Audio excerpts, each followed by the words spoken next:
So, if you're a millennial like me, you may have grown up seeing Jack Black in some of the best films of our childhoods, like Shallow Hal, Nacho Libre, or the legendary School of Rock. Around the early 2000s, having Jack Black in a film meant you knew what you were going to get, a high quality, funny family movie that everybody seemed to enjoy. But it hasn't always been rainbows and sunshines for Jack Black, so in today's video let's go over how Jack Black has conquered 2 generations, whilst also simultaneously picking off another. Before we jump into this, I just want to say please smash like and subscribe, and why not drop a comment below and smash the bell. It helps way more than you know. If you're feeling extra saucy, then you can go onto Patreon and support me that way too. I'll be hosting extra little ways on how you can get involved in my creation process and also get your name in every video going forward. Thanks.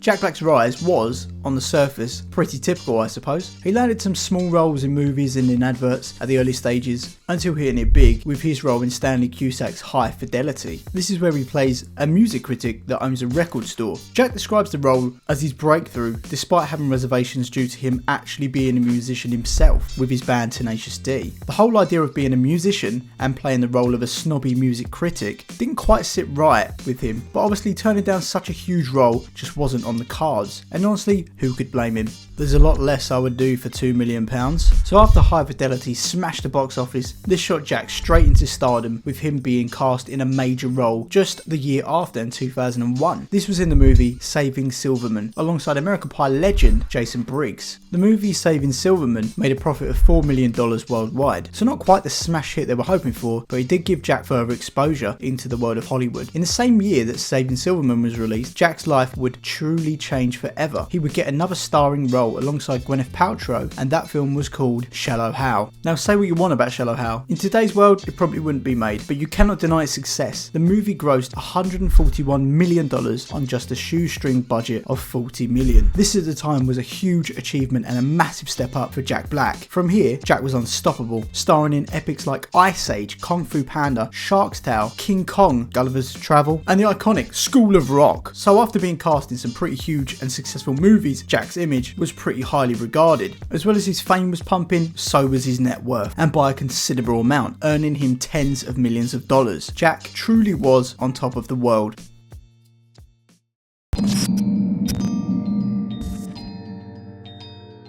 You see, life comes at you in peaks and troughs. While Jack was in fact at the top of his career, there was a point where he just simply leveled out and almost faded into obscurity when a series of, to put bluntly, mid-films were coming out starring Jack Black. It tended to not really draw in the millennial audience he had previously built up over the past 15 years. He played the same character in every movie he made, which is fine for some actors because you kind of know what to expect with them now. But for Jack, people were just a little bit meh about it. This caused a little bit of a decline in his popularity, as he never really managed to grab the attention of the Gen Z audience like he did the millennial, which kind of put him in a sort of a weird stage in his career, you see. His style of acting or comedy has always been sort of childlike and immature, similar to Adam Sandler, so he found himself losing his core audience, with the millennials growing up and the Gen Z crowd not really caring. Millennials wanted to reminisce about his older films, the ones we all loved, and we wasn't really sure on his new stuff, so he just kind of ignored it honestly. I think this led to an even further decline into the early 2010s, where he had made a few big hits here and there, excluding Kung Fu Panda series of course, because they're just crazy. For the 2010s, he had a few successes and a few flops, which is perfectly normal for a box standard actor, but Jack Black wasn't supposed to be box standard. He was Jack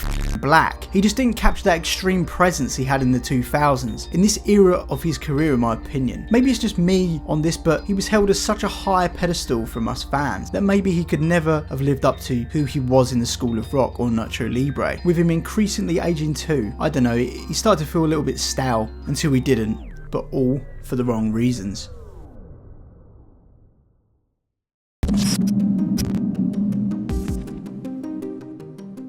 Going into the 2020s, I had all but forgotten that Jack Black had even existed outside of a few voice acting roles and some minor stuff I haven't even watched. But this is because he was on tour with Tenacious D, his band. He'd been on tour from 2018 in fact, which would explain why I hadn't heard much about Jack Black, other than the odd article about the tour I suppose. That is until the hate started flowing in online. But what was it all about? It seemed pretty weird to me that Jack Black could be hated by anyone, even being mentioned in Sunny V2's video of celebrities that have no haters. How could Sunny lie to me, I thought. So delving into the controversy, 2024 in the US was a pretty wild place with the election taking place. Probably the most politically crazy time of our generation. Now, I don't need to tell you who Donald Trump is, but I can tell you he's a pretty divisive figure in the US. Someone that clearly divides the country to an extreme level. Some people hate him, some people love him. I don't really care what side you're on, and neither should Jack Black. On Sunday the 14th of July 2024, Tenacious D were on tour in Sydney, Australia, when Kyle Gass, the guitarist, was presented with a cake for his 64th birthday and was asked what he wanted to wish for. His reply was, "Don't miss Trump next time."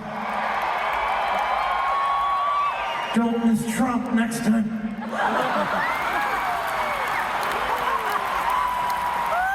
Thank you. We love you, kids. Matt, so take it backstage and cut it into pieces, please.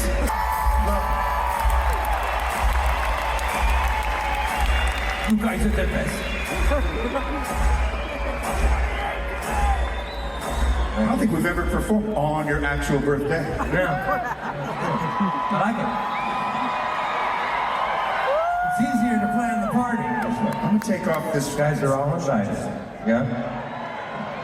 Which was received pretty mixed, with some cheers, laughs, and some oohs. To be fair to Jack, he did release a statement a couple of days later which read, "I was blindsided by what was said at the show on Sunday. I would never condone hate speech or encourage political violence in any form. After much reflection, I no longer feel it is appropriate to continue the Tenacious D tour, and all future creative plans are on hold. I'm grateful to the fans for their support and understanding." For Jack's entire career, as far as I'm aware, he's always been squeaky clean when it comes to controversy and pretty politically anonymous. He had never shown any kind of bias in that way, and upon reflection on watching the clip back of Kyle's say in the comment, he actually did look pretty blindsided, with a bit of an awkward 20 seconds after it was actually said. I do believe he didn't see it coming, hence such an extreme reaction towards Kyle in the comment. Kyle did actually apologise himself for the comment, but was also dropped from his talent agency as a result. So for the first time, Jack Black was under fire for a supposed political view of all things, as most celebrities don't quite understand yet that getting involved in politics is not always a good thing for their career. Looking at basically 90% of the insufferable pretenders at this point, Jack Black definitely did understand the importance of impartiality, always staying in the middle of the road, and this is what kept him out of trouble. I think the controversy really rocked him on a personal level, as this was the first time he had ever been seen as a figure of hate and seemingly appearing to go against what was ultimately the majority of Americans, considering Trump won the election. Not a good look when you're trying to appeal to not only the children's market, but also to the parents, the ones that take their kids to the cinema, especially Gen Z parents. In the end, the hate died down after the apology, and Jack was left alone, only really sticking to two movies, Kung Fu Panda 4 and the Mario movie, as well as some clips online with him being playful with some paparazzi. He started to get his image back until 2025, where his image would once again change forever.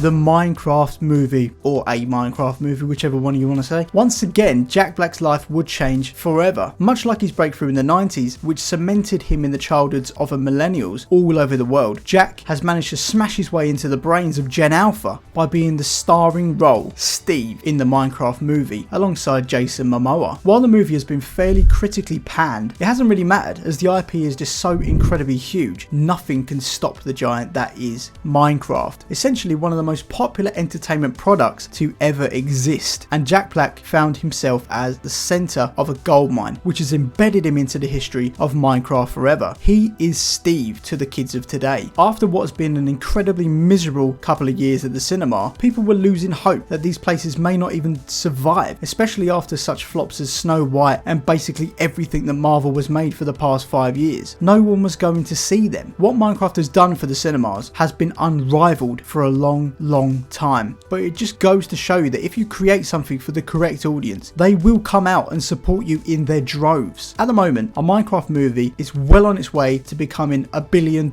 movie. On just a budget of 150 million, it has already achieved in the region of 750 million on like week 3 or something. A success, to say the least. I mean, it has also come with a couple of little controversies, like the chicken jockey fiasco, which is where kids purposely throw their popcorn during one particular scene. Kind kind of annoying for the cinemas, but hey, haven't we all partaken in something stupid when we were kids? It beats underage drinking in the park, right? Or is that just me? Anyway, I'm glad that somebody like Jack Black has entered his redemption arc. He's also always been a huge part of so many of our childhoods, and will now go on to become part of Gen Alpha's too. Welcome to the club. Anyway, that's pretty much it for today. Let me know what you think about Jack Black in the comments, and I'm kind of interested to know how Gen Z feels about him, so throw that down below as well. But anyway, if you want to support me, then check out me on Patreon. If that's not your cup of tea, then smash like and subscribe, hit the bell, all that guff. It helps more than you know. Bye bye.